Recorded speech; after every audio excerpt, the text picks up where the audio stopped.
Alright, legends, welcome back. You crushed the like goal again. So here we are with part 8 of our story. I'm thrilled you're all hooked, and believe me, the best is still ahead. If you're hungry for part 9 today, let's smash 2,000 likes on this one. You know the deal, your support keeps this going. Now let's jump right back in. Everyone watching was completely shocked. Reem muttered, "Yeah, this guy's definitely a tough opponent for the captain." Ingrid thought this man might rival even the strongest warriors of Aspen, if he can match someone like Michio Horyu head-to-head. I'm actually excited. How skilled is he really? And what happens if we fight without any more time loops? Curiosity kicked in. Ingrid stepped forward. "Let's do this."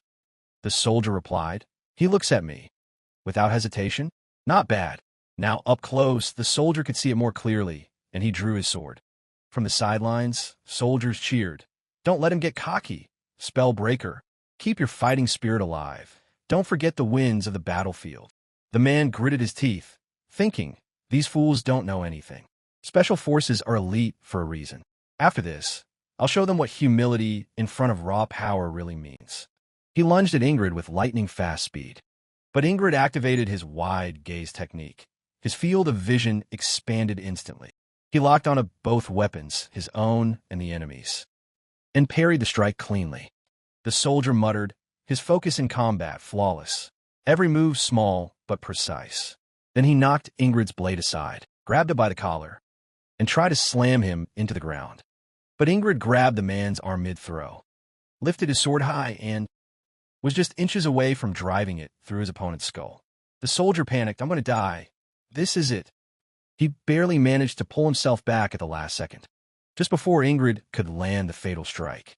He counterattacked with a swing aimed at Ingrid's midsection, but Ingrid courageously ducked under the blade, then grabbed his sword again and kicked the soldier hard in the chest, sending him flying. Ingrid's sword dropped to the ground. The man came rushing back with wild speed, but Ingrid wasn't underestimating him anymore. He quickly pulled out one of his daggers, ready to drive it right into his opponent's face. But before either of them could land a final blow, Captain of Squad 4, the elf, stepped in. She stopped both attacks with ease and said, "Calm down. If this goes any further, we'll risk unnecessary losses." Jackson had his blade at the soldier's throat, ready to finish him off. But Ingrid's whole squad was already in position behind him. Reem muttered, "Man, this guy's got unbelievable luck." The soldier, breathing hard, replied, "It's not that deep. It was just a duel. I could have ended up decapitated." Again, Ingrid thought to himself, once I parried, the power shifted slightly between us. But what would have happened if he'd gone all out? Soldiers whispered, "He's fighting like a true warrior. Is this really the same squad for Captain?" The man said to Ingrid, "I didn't expect this, but I won't deny what I just saw. My name is Torres, commander of the Royal Border Defense." Ingrid replied, "Ingrid, captain of Squad 4 from the 4th Division, 4th Battalion." The others gasped. "Wait, he's not just a border soldier. He's the commander? He's way stronger than we thought." With that kind of backing, becoming a high-ranking soldier is basically guaranteed. Torres smirked and nodded. "You're impressive, Ingrid. Really impressive." Ingrid quieted the crowd. Torres said with a grin, "I hope we get to cross swords again someday." "Soldier of high rank, Ingrid." Ingrid whispered to himself, one step at a time. "Inch by inch, I'll get there." Then came another voice. It was Commander Graham, leader of the Armored Turtle Infantry. He said, "I'll make this quick. Join my squad." Ingrid thought the 2nd and 3rd squads already made the same offer. Now even the 1st squad? Is this because I was just promoted? Graham continued, "The Armored Turtle Infantry is the backbone of the army. If you knew what that meant, you'd understand the weight of this offer." Ingrid thought, if I say yes now, I'll be officially on the path to the military elite. It's a great offer, no doubt. But then he replied, "I'm sorry, sir." Graham raised an eyebrow. "Is this because you're worried about how Squad 4's captain will react? If so, I'll personally take care of that." Ingrid replied, "No, that's not the reason." Graham nodded. "I see. No regrets, huh? All right, I'll let it go. Take care of yourself." Ingrid added, "What if I recommend someone else in my place?" But Graham shook his head. "I'll have to politely decline. Thanks to you, I made it through that last skirmish alive. Keep pushing forward." Later, Klaus said, "You really turned down the 1st company? That could have opened so many doors for you." Ingrid replied simply, "I'm not going with them." Klaus pressed, Why are you rejecting everything? With your current rank, any division would welcome you with open arms. Ingrid stayed silent. Then, a knock at the door. It creaked open. It was Torres, commander of the Border Defense Force. He stepped in and said, "Are you all right, Captain Ingrid? I'll be honest, join my Border Defense unit." Ingrid was surprised. Even the Border Defense gets direct support from a kingdom. This offer actually makes sense compared to the others. Reem glanced over. Normally, for someone in our squad, the workload wouldn't change at all. Even if he turned down the other offers, this one seems like a no-brainer, unless he has a specific reason. Torres continued, "I knew at the moment I took your blow. You're someone chasing something very specific. If you join us, I won't burden you with petty missions. I'll let you operate at your full capacity. Joining the border defense will only make you stronger until you reach your limit." He extended his hand to Ingrid, but Ingrid paused, then said, "If this is about brutal training and real combat, then there's no better place for me, Mr. Torres. But what I'm chasing isn't my limit. It's everything beyond it. I'm here to break through and go further than ever before." And with that, the next day arrived. Reem was shivering in the cold, complaining, "Man, it's freezing. I swear I need to chop a few heads with my axe just to stay warm." "Captain, where are you even going in this kind of weather? It's so cold I can barely feel my legs." Ingrid thought to himself, the battle's over. There's nothing left for me to do now.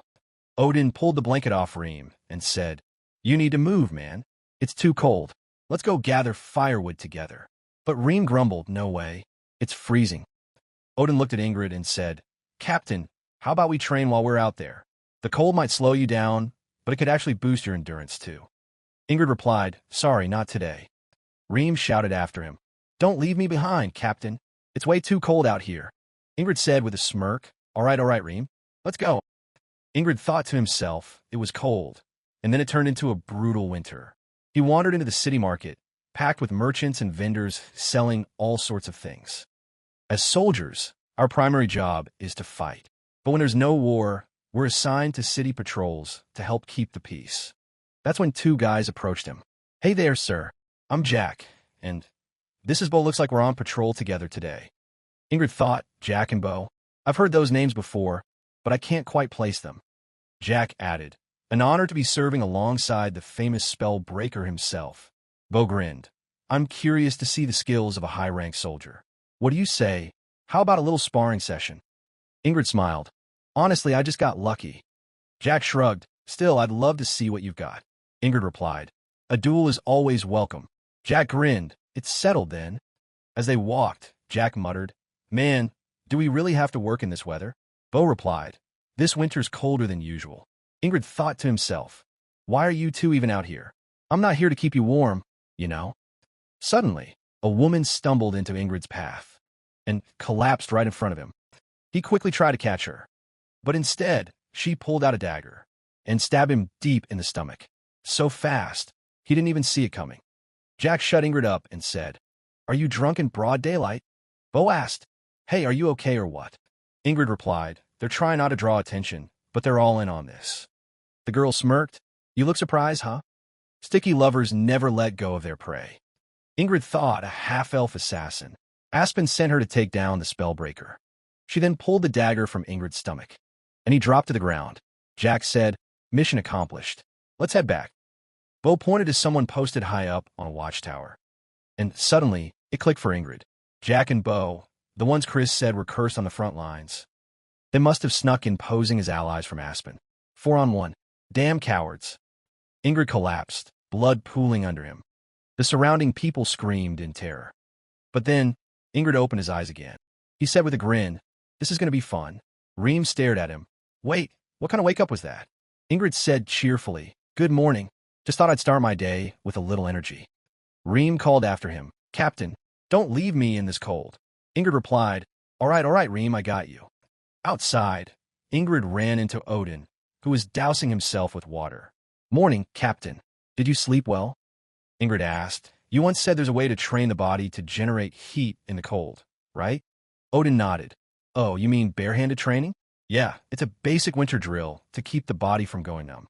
That way, no matter what happens, your strength won't leave you." Ingrid said, "Think you can teach me, Odin?" I saw her pull the dagger, but my body just froze. I couldn't react at all. I was too stiff, too slow to stop her. We see Ingrid training hard, pushing himself through the drills. Odin said, "Forget everything else right now. Focus only on the training." Ingrid thought, I should have sensed they were getting too close. First, I have to take out the two walking beside me.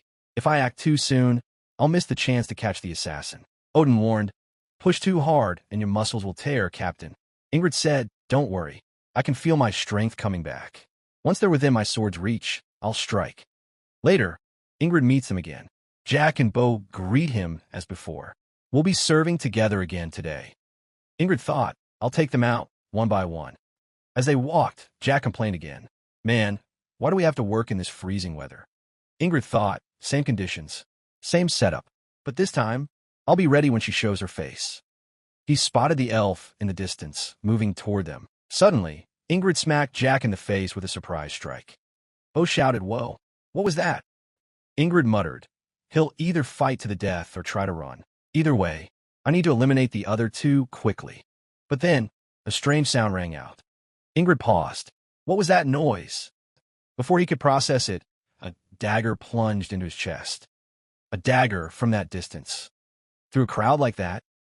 I have to start gathering information. Now. The elf appeared again, repeating coldly. Sticky lovers never let go of their prey. Ingrid collapsed, whispering. The moment I heard the sound, the dagger was already in my heart. It was faster than the sound itself. People around him panicked. Screams filled the air. "There's a man down. He's been stabbed." Ingrid thought, dealing with liars and lunatics at the same time. Where should I start preparing next? Then we see Ingrid back in training again. Above him, Odin was helping Ingrid stretch and train. Ingrid groaned, "I'm gonna die. I'm dying, Odin." Odin grinned. "You threatening me with death now, Captain? I can't hear you." Ingrid gasped. "I'm the one who's dying, man." Ragnar walked by and raised an eyebrow. "What are you guys doing this early? Are you torturing the captain or what?" Reem smirked. "Come on, Captain. You're such a wimp. Is this really that hard?" The crew kept at it. Jackson entered the scene and found them all doing bizarre training stretches. Meanwhile, Reem and Rajna couldn't even copy the poses Ingrid was learning. Jackson asked, "What are those looks on your faces?" They answered awkwardly, "We're just training here, Jackson." Ingrid stepped outside, muttering, "If I could just block that dagger when it's thrown, its sharpness and speed are nothing like normal daggers." Jackson approached him. "Was that the whistling dagger?" Ingrid turned. "The whistling dagger? That's what it's called." Jackson nodded. "Yeah, it makes this distinct whistling sound when thrown. If your opponent handles it right, you'd be dead before you even realize it. Best thing to do, just dodge it if you can." Ingrid nodded. "Exactly. No matter how good they are at throwing daggers, as long as I block first, I'll survive." Back in the loop, we see Ingrid punch Jack right in the face. Bo moved in, trying something, but Ingrid grabbed him by the shirt. Ingrid used him as a shield. "I've got to control them. Use them as meat shields to block the knives." But then, the elf launched 3 daggers in one burst. The first pierced Ingrid's gut. The second hit Bo in the back. And the third landed in Jack's neck. Ingrid gritted his teeth. What the hell? She threw all 3 in that short span. The elf laughed. The surrounding civilians gasped in horror. Ingrid thought, they kill their own, the second they're useless. They never had any real loyalty. The elf mocked. Impressive how hard you fought. Sticky lovers never forget their prey. Ingrid smirked. That's kind of beautiful. The elf stared. You're joking around while dying? You find this funny? Ingrid admitted, yeah, I underestimated them. But a wall is still just a wall. On the boat, the mysterious voice told him, you're enjoying this too much. Laugh while you still can. The more you enjoy, the deeper your despair will cut. That's why it's called a curse. Ingrid woke up again. This one, it's got to be soft. When he stepped out, Jackson greeted him. So, want to tell me a bit more about that whistling dagger? Jackson blinked. Wait, what? Why are you suddenly asking? Ingrid replied casually. Can't I drop by uninvited? Jackson sighed. All right. It's a multi-layered blade. When thrown, it whistles. That's why some call it the sound rain. It's so fast that even a human, I can barely keep up. Ingrid asked, so if I had to see it, how do I dodge it? Jackson frowned. You had to? That's a strange way to put it. Ingrid nodded. Yeah, I have to see it. No choice. Jackson muttered to himself. There he goes again. Where's he hearing this stuff? He finally answered. There's no point in watching the dagger once it's already thrown. If you want to react, study the throwing motion, the wrist, the fingertips. That's what determines the arc. There's also a technique to hide the throw entirely. But if you can understand that, spotting the hidden throw becomes possible. Ingrid asked, "Can I learn that with my current level?" Jackson replied, "Not a chance. You can barely throw pebbles." Ingrid scowled. "Everyone underestimates me around here." Jackson added, "Wanting to teach you how to throw a dagger." Ingrid was stunned. Jackson himself offering to teach him? Jackson added, "But don't bother if you're not serious. No point even trying." Ingrid said firmly, "No, I'll learn from you." Back in the market, Ingrid was walking again, Jack and Bo trailing him. He remembered Jackson's advice. A throw is instant. You gather energy across your whole body and release it in one decisive moment. Dodging it with your eyes is nearly impossible. Ingrid scanned the area, left and right. Then, without warning, he drew his sword and sliced Jack's head clean off. Bo split in half. He saw the elf rushing toward him from a distance. She waits for that moment. The instant her target relaxes or hesitates. If I protect my heart, I might survive. Focus on her fingertips. Ingrid zeroed in, completely focused. But the whistling dagger pierced the center of his hand before he could react. A second dagger stabbed straight into his heart. He collapsed. It was fast, just for a split second, but I saw it. A sudden flash of light zipped through the air. I saw it. I'm sure of it. It moved in just a single moment. The elf stepped forward again and said, "Sticky lovers." Ingrid cut her off with a smirk. "Never forget their prey, right?" She blinked. How did you know that?" Ingrid answered confidently. "After a few months of facing your style over and over, your patterns become predictable." Then we see Ingrid going at it again, fast, fierce, and determined. Without wasting a second, he finishes off Jack. Then Bo, back to back. I have to eliminate those two right away. He turned his eyes to the elf. Just as the elf hurled a whistling dagger at him, Ingrid narrowed his eyes, thinking, "I'm not the same person I used to be. If I focus, I might be able to block it." The first dagger flew toward him, and Ingrid caught it on his forearm, deflecting the blade. Frustrated, the elf launched a second dagger. Ingrid charged forward, reading his movements. It's coming from the front, he thought, using the sound, the motion of his hand. Then his eyes widened. Damn, he faked me out. The elf had tricked his gaze, and, bam, another whistling dagger was already buried deep in Ingrid's chest. He's reading his opponent's movements in real time and adjusting his timing. Damn it. That's insane. I want that skill. I need it. Cut to training. Ingrid's throwing daggers at an apple. Jackson appeared, raising an eyebrow. "What are you doing?" Ingrid replied, "Practicing knife throwing." Jackson frowned. "That's no ordinary dagger, is it?" "Don't worry," Ingrid said calmly. "The real one's coming soon enough." Suddenly, one of Ingrid's daggers slipped and flew straight toward Jackson's face. Ingrid panicked as the blade nearly hit him. After catching his breath, Ingrid muttered, "I've lost count of the days, but today marks day 80. Cut to the elf again, hurling whistling daggers at him. Ingrid focused, saying to himself, "This time, I won't fall for his timing tricks again." But just then a surprise. A sharp arrow slammed into Ingrid's back. It came from the fourth enemy, the one watching silently from atop the platform. Ingrid winced, realizing, so that's what that guy was here for, a setup the whole time. Jump forward, attempt number 90. This time, Ingrid turned the tables and killed the hidden observer watching from afar. The elf shouted, "You fool! How can you drop your guard in the middle of a fight?" And just like that, Ingrid was killed again. We jump to a moment where he's back to training. He throws a dagger and slices a moving apple cleanly in midair. Jackson watches, stunned. Ingrid explains, "Your arms and hands work like catapults. The full power of the body launches the blade. That's the secret." Jackson nods slowly. "That's more than enough. Wait, did you train somewhere before this?" Ingrid replies, "There was someone really skilled at throwing on the battlefield. Watching him made me want to learn." Jackson thinks to himself, reaching that level just from observing? Our captain really is a genius. He asks, "Have you heard of the bullet blade technique?" It's a legendary set of throwing skills developed by a killer named Jura. He invented them around the weapon we now know as the whistling dagger. The original dagger was razor-thin and deadly silent, but it was refined into what they called the sound rain blade, silent, deadly, and nearly impossible to track. Ingrid raises an eyebrow. So, it's got a whole history behind it, huh? Jackson smirks. Wait, you didn't know that? I thought you were being clever on purpose. Ingrid shrugs. Nah, I really just found out. Jackson points out, your current stance is actually ideal for using the sound rain blade. The training continues. We're now at attempt number 100. Jack speaks up. Where are you going, Captain? I told you, Ingrid answers. We're heading to a different patrol route. Jack protests, but our assigned zone is the market. We'll be punished for this. Ingrid stays calm. As a dual-ranked officer, I'm likely the superior here. I'll take responsibility. Just follow me. Jack whispers to Bo, what do we do now? Bo replies, we've got no choice. We follow. Ingrid narrates, the market was a stage they prepared. A trap. There's no reason for me to go back there.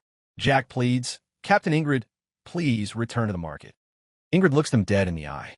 What did you gain pretending to be soldiers? Spies. Jack and Bo freeze up.